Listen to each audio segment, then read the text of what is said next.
En el 1 Tesalonicenses 2:18 Pablo dice: teníamos muchas ganas de visitarlos de nuevo. Y yo, Pablo, lo intenté una y otra vez, pero Satanás nos lo impidió.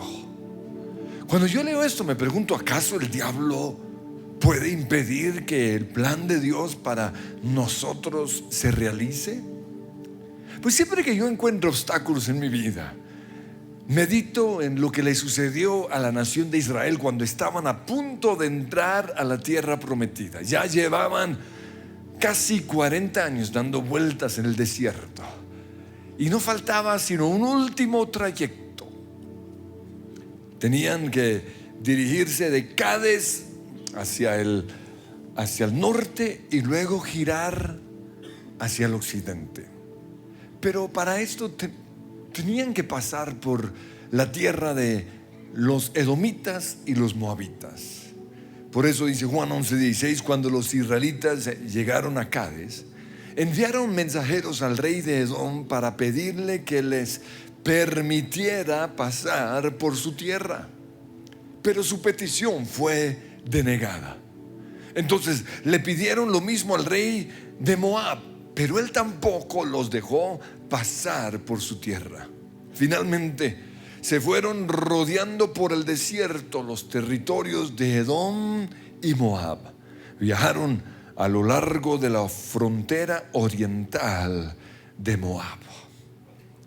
Entonces, en lugar de ir directo al norte y luego un pequeño giro hacia el occidente, se fueron al sur y luego al oriente, y después sí hasta el norte, y atravesaron la tierra de los amorreos. Como para ilustrarlo, imagínense esto: usted está en Manizales y su plan es ir a Medellín. Son solo 196 kilómetros, pero hay bloqueo en el camino. Entonces a usted le toca, en lugar de ir al norte, ir al sur hacia Ibagué, 177 kilómetros. Y luego 200 kilómetros a Bogotá. Y en lugar de ir por Guaduas o por La Dorada, le toca ir hasta Bucaramanga. Y luego sí, hacia el occidente, hacia Medellín. Absurdo. Pues eso fue lo que le sucedió. Y lo interesante es que los moabitas eran descendientes de Lot, el sobrino de Abraham. Los edomitas eran descendientes de Esaú, el hermano de Jacob. Entonces no fueron los enemigos de Israel los que le bloquearon su paso, sino sus familiares. Y a veces eso es lo que nos pasa. Los que nos deberían ayudar son los que nos obligan a ir por el camino largo. Ahora, a veces no lo hacen a propósito, pero otras veces lo hacen porque nos tienen envidia o porque no creen en nosotros. Uno de los primeros obstáculos que tuvimos como iglesia vino de parte de un familiar que, en lugar de confiar en una decisión que yo había tomado, me abandonó. Y por eso, en lugar de ir al norte y al occidente, nos tocó ir por el camino largo: sur, oriente, norte, occidente. Pues debido a este obstáculo, algunos israelitas se impacientaron.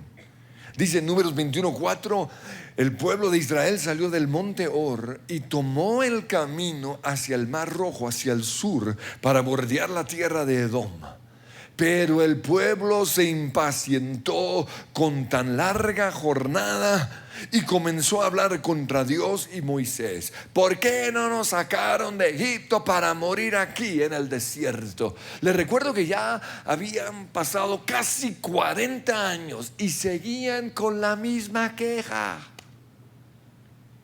Aquí no hay nada para comer ni agua para beber. Además, detestamos este horrible maná. Y entonces dice: el Señor envió serpientes venenosas entre el pueblo y muchos fueron mordidos y murieron. Podríamos decir la última podada antes de entrar a la tierra prometida. Finalmente ya llegaron al norte y lo único que tenían que hacer era atravesar la tierra de los amorreos. Pero entonces dice Jueces 11:19, Israel envió mensajeros al rey de los amorreos a fin de pedirle permiso para atravesar su territorio y llegar a su destino. Pero, otro pero en el camino, el rey no confiaba lo suficiente en Israel para dejarlo pasar por su tierra. En cambio, movilizó a su ejército y atacó a los israelitas. Pero en esta ocasión, Dios le dio a su pueblo la victoria sobre el rey, y entonces Israel se apoderó de la tierra de los amorreos. Entonces, cuando vemos esto, pensamos, Dios, ¿por qué no hizo lo mismo con los moabitas? Oiga, hubiese sido más fácil. Pero esto me ha llevado a la siguiente conclusión, y es que con Dios no hay fórmulas ni patrones. A veces Él pelea a favor de nosotros, otras veces no. A veces Él lo hace todo y otras veces nos toca a nosotros. A veces es por gracia y otras veces fruto de nuestro esfuerzo. Yo quisiera decirles que ya entiendo a Dios, pero no. Simplemente he tenido que aprender a confiar en Él. Pues Pablo, que obviamente es mucho más cercano a Dios que yo, llegó a la misma conclusión. En Romanos 11:33 él dice, oh profundidad de las riquezas y de la sabiduría y de la ciencia de Dios. Cuán insondables son sus juicios e inescrutables sus caminos. En la Nueva Traducción Viviente dice, es realmente imposible para nosotros entender sus decisiones y sus caminos. Pues ¿quién puede conocer los pensamientos del Señor? Y en Isaías Dios nos dice, mis pensamientos no se parecen en nada a los suyos, y mis caminos están muy por encima de lo que ustedes pudieran imaginarse. Entonces, no, Dios no siempre va a obrar de la misma manera. Y para nosotros no frustrarnos ante los obstáculos en el camino, debemos saber cuál es el plan de Dios para nuestra vida. Porque algunos creen que el plan de Dios para ellos es que se casen y toda su vida gire alrededor de eso, de su matrimonio. Otros creen que es terminar la carrera, trabajar, que tengan bienestar, que sean felices, que no tengan problemas, que tengan plata, que sean famosos. No, todo eso es la añadidura que Dios nos da si cumplimos con su plan, que es establecer el reino de Dios aquí en la tierra. El plan de Dios para José no era como él se lo imaginó en sus sueños. Él en sus sueños se veía famoso, se veía feliz. Él veía a sus hermanos sirviéndolo. Él se veía con ropa fina. Él se veía con propiedades. No, ese no fue el plan de Dios para José. Él se dio cuenta del plan de Dios muchos años después. Cerca de los últimos días de su vida, en el Génesis 50:19, él le dice a sus hermanos, Dios dispuso todo para bien. Todos los obstáculos que ustedes pusieron en el camino para impedir que el plan de Dios se realizara, Dios lo dispuso para bien. Y luego dice, Él me puso en este cargo para que yo pudiera salvar la vida de muchas personas. Él entendió que el plan de Dios no era que él fuese poderoso ni gobernador, no. El plan de Dios era salvar la vida de muchos. Y por eso yo quiero que ustedes vean este versículo y hagan una paráfrasis que se aplique a sus vidas. Dios me puso en este cargo, y diga qué es lo que usted hace. Dios me puso como abogado, Dios me puso como un gerente, como vendedor, como maestro, como médico, para que yo pudiera salvar la vida de muchos.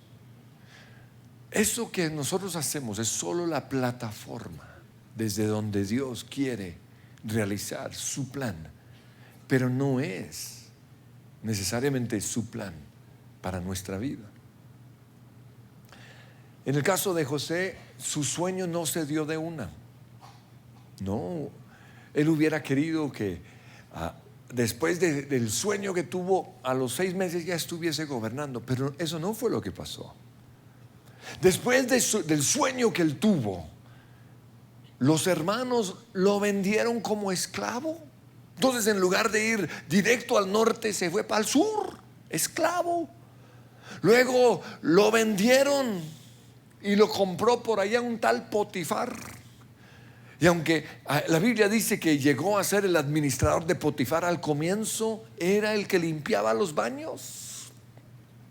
Después, como la esposa de Potifar se enamoró de José y le tendió una trampa, él terminó en la cárcel. O sea, lejos de su sueño. Finalmente, en la cárcel conoció al copero y al panadero del rey, y él pensó: wow, estoy cerca de mi sueño. Les interpretó los sueños a ellos, pero resulta que el copero tenía amnesia. Se le olvidó el tal José. No fue sino mucho tiempo después, cuando Faraón tuvo un sueño, que el copero recordó: ay, cierto, en la cárcel hay un tipo que interpreta sueños. Y cuando él le interpreta el sueño a Faraón, dice Génesis 41:41, Faraón le dijo: yo aquí en persona te pongo a cargo de toda la tierra de Egipto. Por fin se dio. Luego quitó de la mano el anillo con su sello oficial, le dio autoridad. Lo vistió con ropas de lino de la mejor calidad. Y algunos creen que ese es el plan de Dios para su vida, que se vistan de lino, ropa fina. Le puso un collar de oro, puro tipo boxeador, ¿no?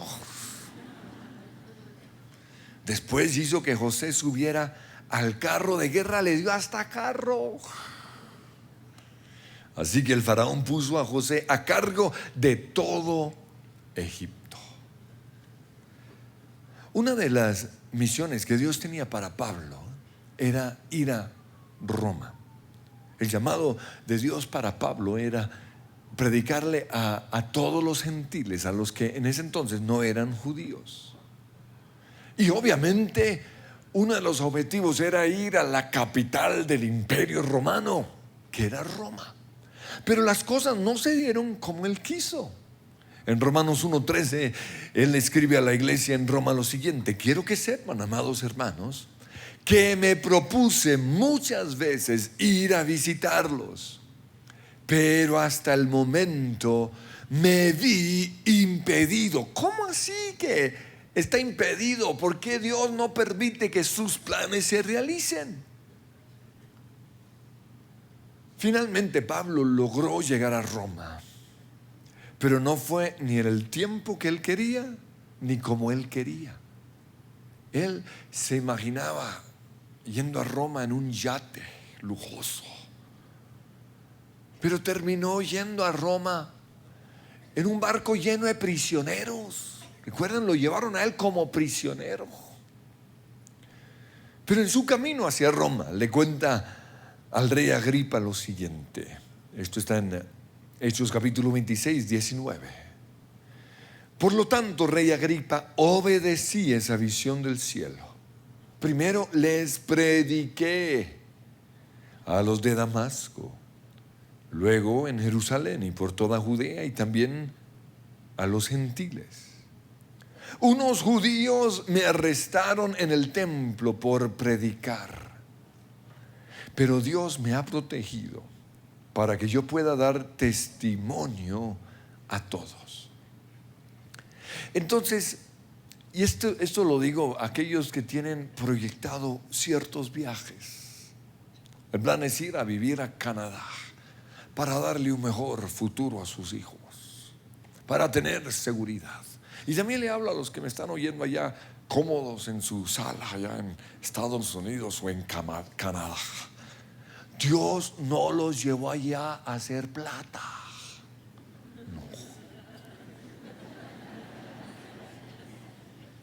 Él los llevó fue a predicar. Ese es el plan principal de Dios. Algunos se desviaron en el camino. Pensaron que el plan de Dios era su felicidad, que a sus hijos les fuera bien. No. El plan de Dios es que Él sea conocido. En Efesios 5:17 dice: no actúen sin pensar, más bien procuren entender lo que el Señor quiere que hagan. En la versión internacional dice: entiendan cuál es la voluntad del Señor. Es supremamente importante que nosotros sepamos cuál es la voluntad de Dios para nuestras vidas. Y cuando hablo del plan de Dios, no me refiero a lo que vamos a hacer, ni a la persona con la cual nos vamos a casar, ni a nuestro bienestar, ni a nuestra felicidad, sino al propósito principal de Dios detrás de todo lo que hacemos.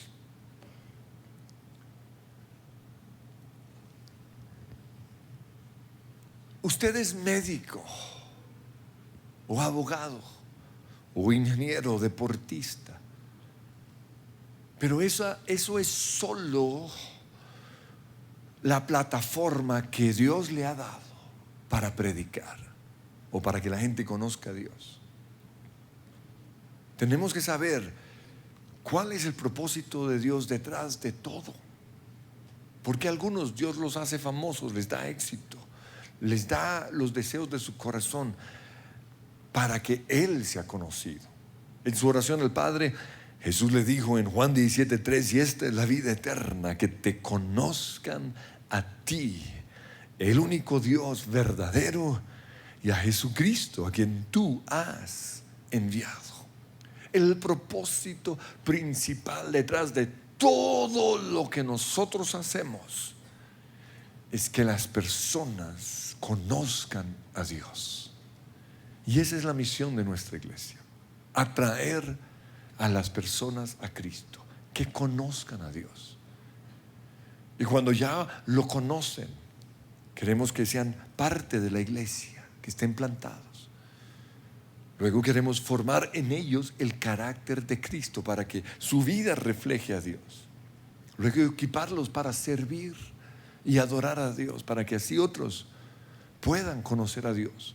El propósito detrás de todo lo que hacemos es que conozcan a Dios.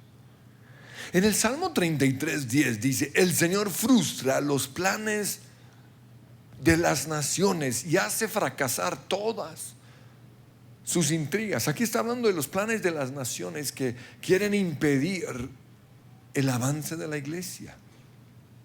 Y luego dice: pero los planes de Dios se mantienen firmes para siempre. Sus propósitos nunca serán frustrados. Pero si es así, nosotros nos preguntamos: ¿por qué todos mis planes se han frustrado? ¿Por qué tengo tantos obstáculos en el camino? ¿Por qué a mí me tocó rodear la tierra? ¿Por qué tuve que enfrentar a estos edomitas? ¿Por qué Dios no nos da la tierra prometida de una? Pues en Mateo 6 el Señor nos contesta esta pregunta.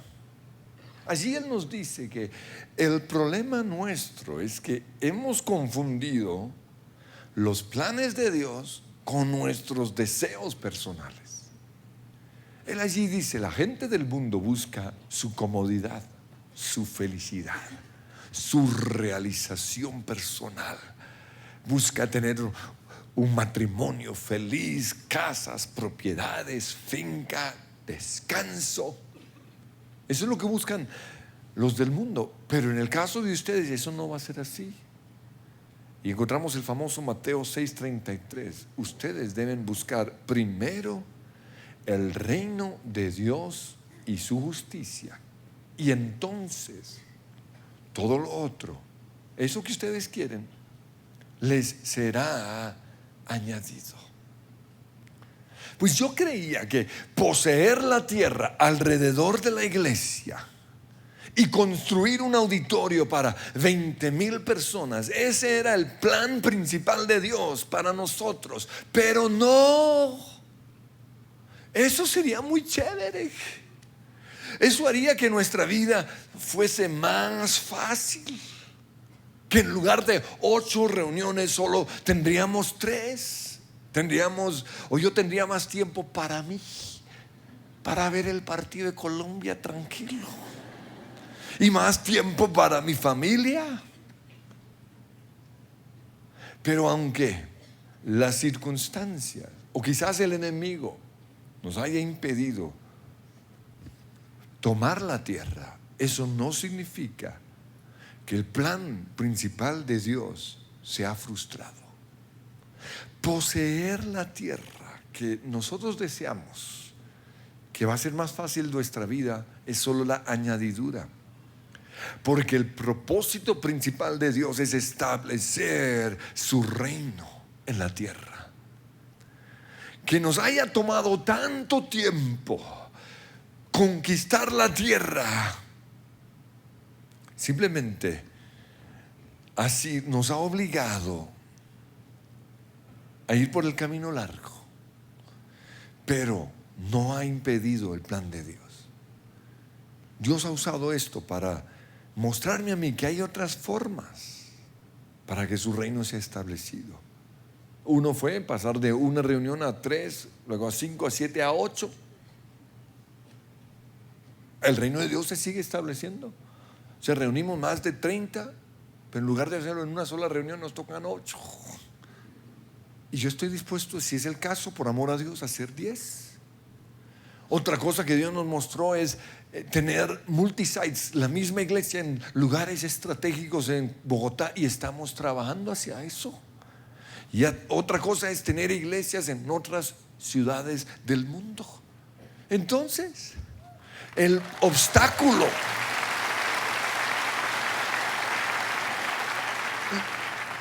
los moabitas y los edomitas no han frustrado los planes de Dios. Se siguen realizando, solo que no es como yo desearía. En Mateo 11:12 dice: el reino de los cielos ha venido avanzando contra viento y contra marea, y los que se esfuerzan logran aferrarse a él. Yo soy un visionario. Yo ya vi la tierra prometida. Yo sé lo que Dios nos quiere dar. Pero también yo sé que el reino de los cielos tiene que avanzar contra viento y contra marea.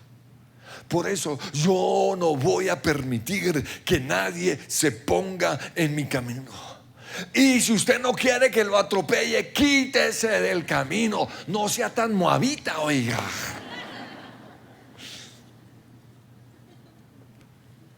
La visión del reino debe estar siempre por encima de nuestra visión o nuestro deseo personal. Debe estar encima de mi felicidad, de mi comodidad. Y aunque esto sea duro para muchos, debe estar encima de nuestra familia. Pero yo he aprendido que con respecto a esto tenemos que aprender a confiar en Dios. Jesús dijo en Mateo 19:29: y todo el que haya dejado casas, hermanos, hermanas, padre, madre, hijos o bienes, por mi causa, recibirá 100 veces más. Si usted sacrifica sus deseos, sus sueños y aún su familia por el reino de Dios, Él se lo devolverá 100 veces más. Pero por otro lado, aquellos que no están dispuestos, como no, eso no es para mí, la Biblia nos muestra que lo van a perder todo. En Lucas 9:23 Jesús dijo: si alguno de ustedes quiere ser mi seguidor, tiene que abandonar su manera egoísta de vivir, tomar su cruz cada día y seguirme. Si tratas de aferrarte a la vida, la perderás. Pero si entregas tu vida por mi causa, la salvarás. ¿Pueden nuestros hijos, nuestra esposa o nuestros papás o nuestra familia convertirse en un obstáculo para el plan de Dios? Yo creo que después de saber cuál es el plan de Dios para nuestra vida, lo siguiente que necesitamos saber es con quién vamos a lograr ese propósito. Algunos lo hacen al revés. Primero buscan a la niña, no, y buscan a la más bonita de la iglesia o la más rica. Y luego cuando ya la tienen le dicen: oye, a propósito, mi llamado es ir a Mozambique. Ella lo mira: ¿cómo así? Y si es de esa ricachona, lo agarra a carterazos con su Louis Vuitton. No. Usted primero tiene que saber cuál es el plan de Dios para su vida. Y luego tiene que buscar a la persona que está dispuesto o dispuesta a sacrificar su vida por ese llamado, a vivir debajo de un puente, si ese es el caso. Yo le doy gracias a Dios por no dejar que me equivocara al elegir a mi esposa, por no casarme con alguien que hubiera sido un estorbo para el plan de Dios. Y por eso el día en el cual yo me casé, antes de hablar con mi esposa, yo miré a mi mamá. Y si no me crean, vean el video, allá está. Y le dije: mamá, gracias. Gracias porque fueron tus oraciones las que impidieron que yo me casara con la persona equivocada. Mi esposa ha caminado conmigo en este trayecto, pero a muchos se equivocaron. Y para los que se equivocaron, ya no hay nada que hacer. Les toca cargar con ese costal para el resto de su vida. ¿Quién los mandó? Pero la buena noticia es que algunos han logrado arrastrar ese costal. Uno de esos casos es Sansón. El tipo se equivocó. Se casó con una filistea. Su amiga era una prostituta. Pero aún así, el plan de Dios se realizó.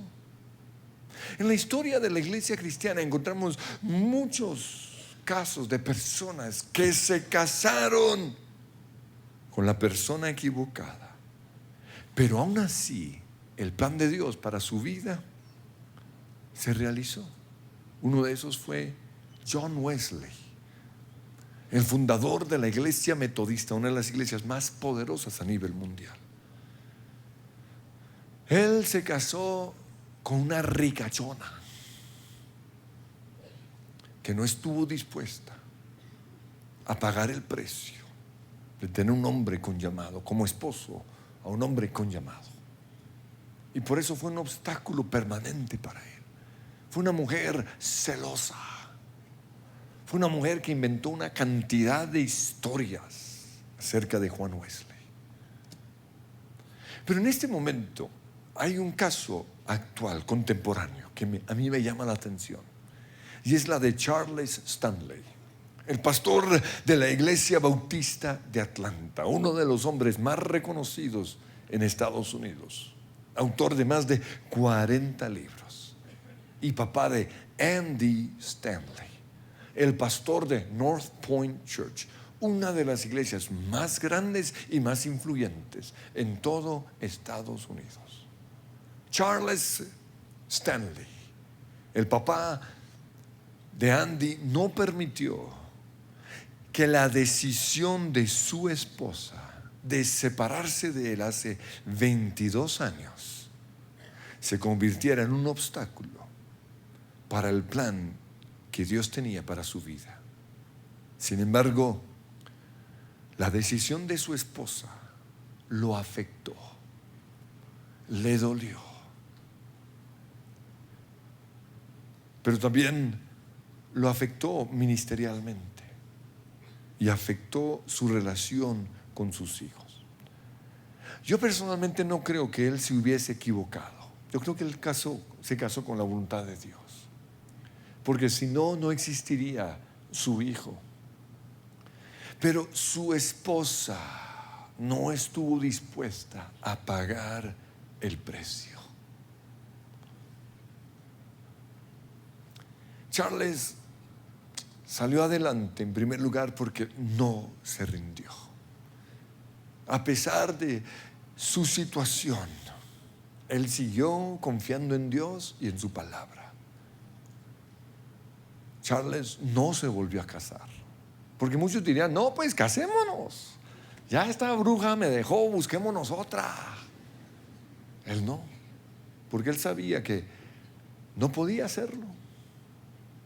Además, ella no le terminó porque él le hubiese sido infiel, ni porque hubiese sido un hombre violento, no. Ella terminó la relación porque no estaba de acuerdo con el orden de prioridades que él le había dado a su vida. Y como él escribió en uno de sus libros, él aprendió a ganar sus batallas en oración. La batalla de la soledad, 22 años solo. La batalla del dolor, del rechazo y las consecuencias que el divorcio de su esposa trajeron a su vida. Además de estar solo, Charles sentía que su propio hijo lo había traicionado. Pero a pesar de eso, cada semana se encontraban en el mismo restaurante mexicano a almorzar. Y aunque no hablaban mucho, ahí estuvieron durante 19 años. Juntos fueron a sesiones de consejería. Y aunque al final de estas sesiones terminaban peleando como niños, seguían haciéndolo.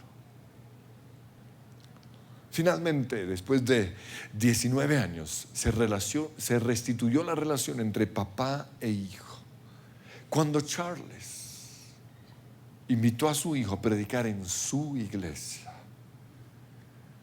Y antes de que él empezara a predicar, él le habló a la iglesia de la gran obra que él estaba haciendo en su iglesia. Ese día Andy Stanley dio el mensaje acerca del precio que hay que pagar por seguir a Cristo. Un precio que él y a su familia les había tocado pagar. Luego su papá lo invitó a su programa de televisión y allí le dijo a todo el mundo lo orgulloso que él estaba de su hijo. Pues el secreto para restituir esa relación fue que a pesar de todo, siempre se mantuvieron en contacto. Y gracias a esto, el plan que Dios tenía para ambos se realizó. Porque el enemigo no puede impedir los planes que Dios tiene para nosotros. Y siempre que hablamos de esto, nos gusta mencionar a Jeremías 29, versículo 11. Es quizás el versículo favorito de todos. Allí dice Dios: yo sé los planes que tengo para ustedes. Son planes para lo bueno y no para lo malo, para darles un futuro y una esperanza. Pero leemos ese versículo fuera de contexto, porque si lo ponemos dentro del contexto, nos daremos cuenta que aquí Dios le está diciendo a la nación de Israel que tenían que aguantar 70 años más de cautiverio. Versículo 4, esto dice el Señor: a los cautivos que Él desterró de Jerusalén a Babilonia, edifiquen casas y hagan planes para quedarse. Planten huertos y coman del fruto que produzcan. Cásense y tengan hijos. Multiplíquense y trabajen por la paz y prosperidad de la ciudad donde los envié al destierro.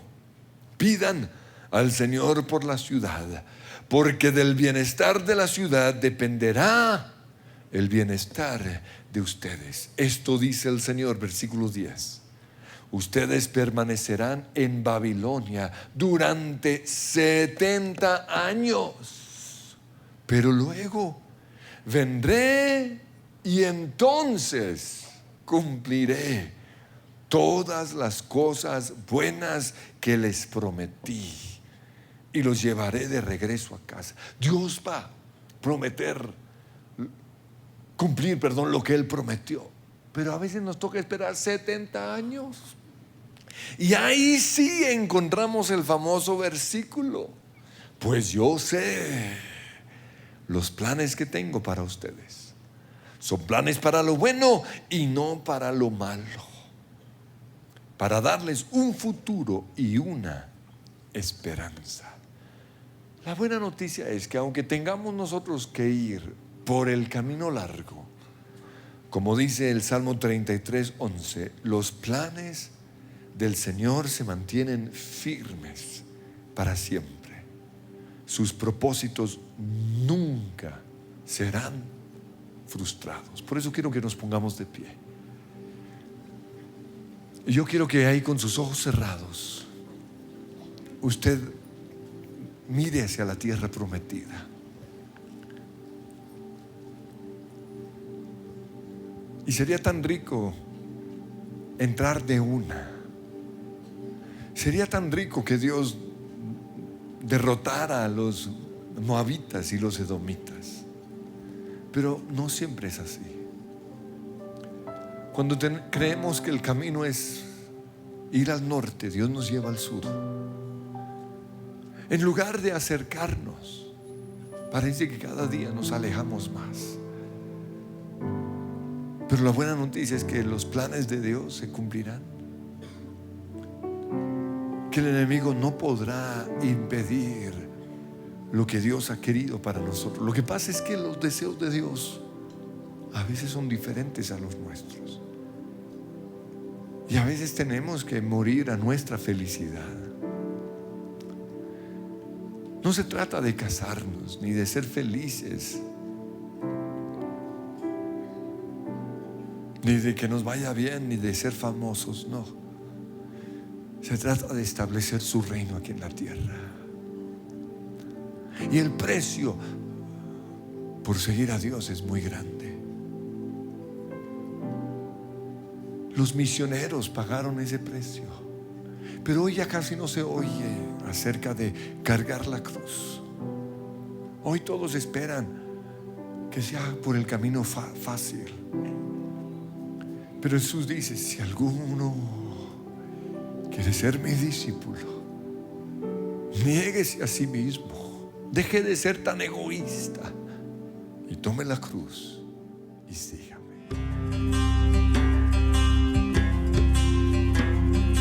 ¿Quién me puede dar perdón? Solo de Jesús la sangre y un nuevo corazón. Solo de Jesús la sangre.